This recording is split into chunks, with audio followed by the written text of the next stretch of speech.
Top 10 most ticketed streets in Toronto, what drivers need to know. Toronto's speed cameras are everywhere, but some streets catch drivers far more often than others.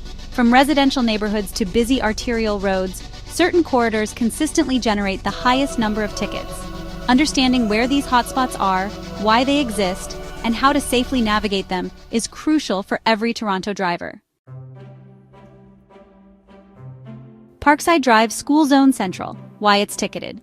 Parkside Drive runs through several high-traffic school zones.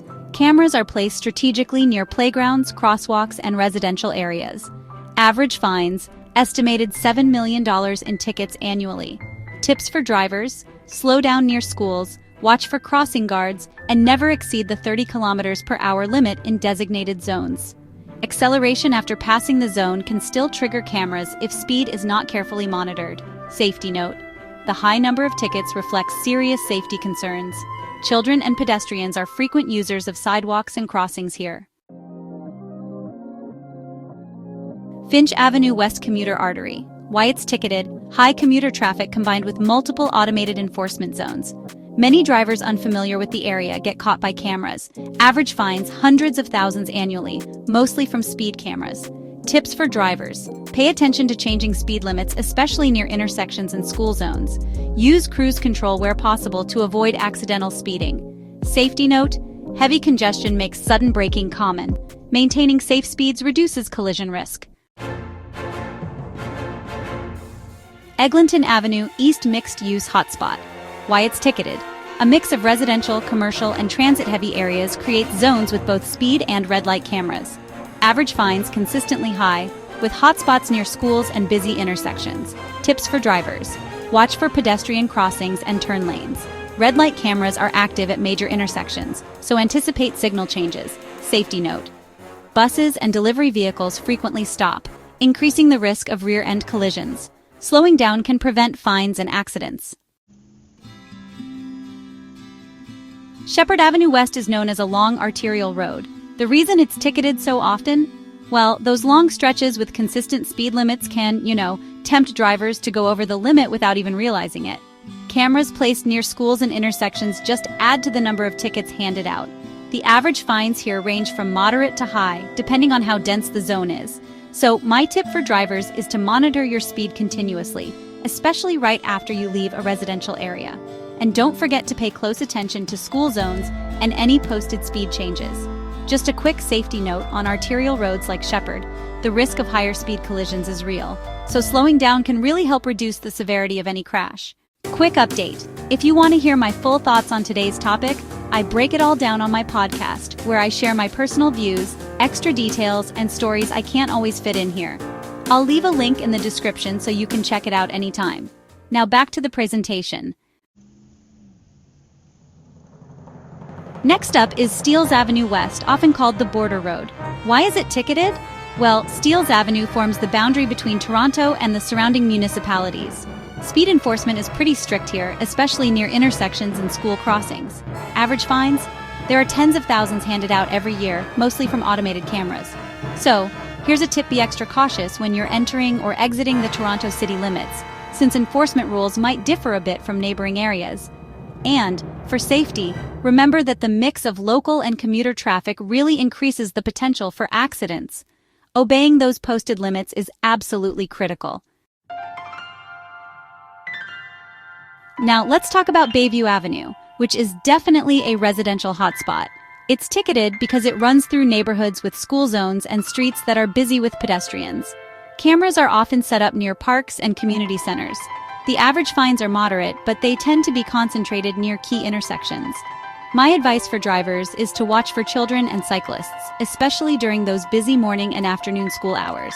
Try to avoid sudden acceleration, not just to prevent tickets, but also to avoid collisions. And just a quick reminder, pedestrian visibility can be pretty limited in some spots, so slowing down here is really essential.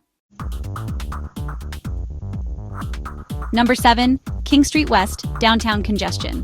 So, why is it ticketed?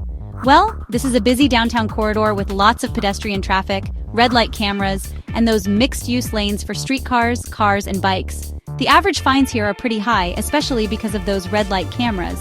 If you're driving through, make sure to follow traffic signals carefully, keep an eye out for cyclists, and, avoid making abrupt lane changes.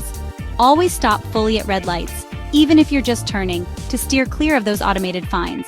And just a quick safety note: downtown congestion leads to unpredictable driving behavior, so maintaining caution is really essential. Number 8. Danforth Avenue commuter and local traffic. Here's why it's ticketed.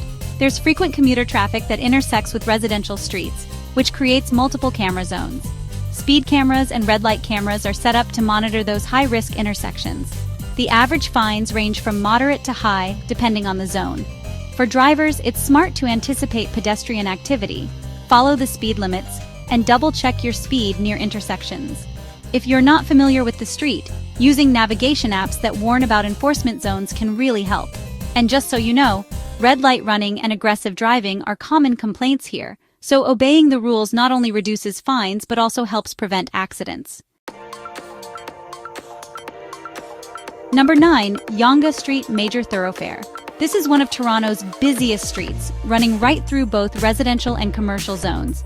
There are cameras near schools, intersections, and downtown segments, so ticket density is pretty high. Average fines are definitely on the high side, especially in downtown and those school zones. If you're driving here, watch out for changing speed limits, bus stops, and pedestrian crossings. It's a good idea to plan your routes to avoid known high-ticket areas when you can. And just a heads up, with heavy foot traffic and multiple turn lanes, the risk goes up, so cautious driving is absolutely essential. Laird Drive is a short residential street with school zones and community parks. That's why it's often ticketed. The camera placement here ensures high compliance in these sensitive areas. On average, fines are moderate when you consider the street's length, but they're actually pretty high in a residential context. So here's a tip for drivers. Make sure you adhere strictly to the posted limits, especially during school hours. Always watch for pedestrians and cyclists. And just a quick safety note, even small infractions here can be costly, since there's repeated school zone monitoring. So let's talk about patterns and insights. School zones really dominate the list. Most of the top ticketed streets have cameras near schools and playgrounds. Safety, of course, is the main priority here. Then you've got those arterial roads, long stretches with consistent speed limits, which are a pretty common source of speeding tickets. It turns out, drivers often misjudge their speed in these areas. And when you compare downtown to suburban streets, downtown roads usually see a mix of red light and speed camera enforcement, while suburban streets focus more on speed control, especially near residential zones. Okay, here are some takeaways for drivers. Always monitor your speed, especially near school zones, intersections, and those long arterial roads. If you're unfamiliar with the city, using navigation apps that provide alerts for camera zones can really help. Also, remember that high-ticket areas are often high-risk areas, so slowing down improves both safety and compliance. And just a heads up, repeated tickets can accumulate quickly. So, awareness is really the key to avoiding unnecessary fines. Coming up next in the series, we'll be looking at vandalism versus enforcement, the rising cost of Toronto's cameras. We'll explore how the destruction of cameras affects city budgets, policy decisions, and what the future may hold for automated enforcement. So, to wrap things up, Toronto's most ticketed streets reveal patterns in camera placement, traffic density, and risk zones.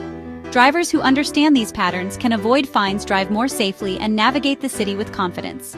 By knowing where cameras are most active, you're not just avoiding tickets, you're protecting yourself and pedestrians.